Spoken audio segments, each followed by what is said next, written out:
Ok bà, videoនេះខ្ញុំជូនដល់ជាងយើងដែលសួរខ្ញុំណាបាទ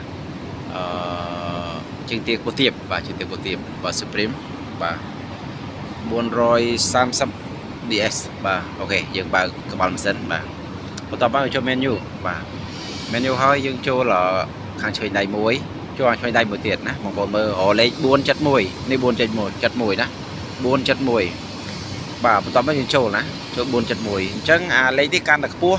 ជើងទាកាន់តែឡើងខ្ពស់ដែរណាឧទាហរណ៍ខ្ញុំឡើង17អូខេ17លេខគេអស់តែ17ណាបាទសម្រាប់ព្រុសសម្រាប់Supreme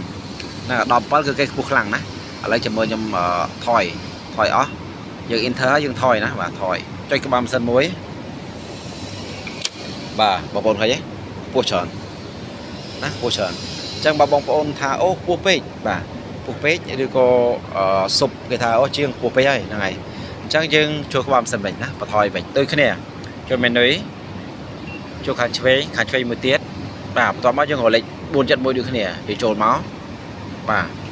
ចូលមកបន្ទាប់មកយើងបន្ថយវាណាបន្ថយយើងចង់បានប៉ុន្មានដែលយើងចង់បាន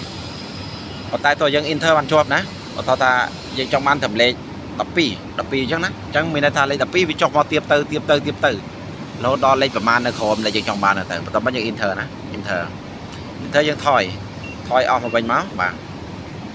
ទៅអស់វិញយើងចុចក្បាលម៉ាស៊ីនមួយចាំបើជើងទាយើងប្រតិកម្មយ៉ាងណាណាបាទជួយខ្ញុំចុចណាបាទ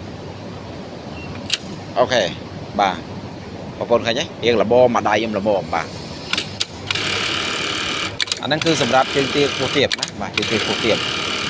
ហើយមួយទៀតបើសិនជាបងប្អូនចង់ដូចថាសេរីយើង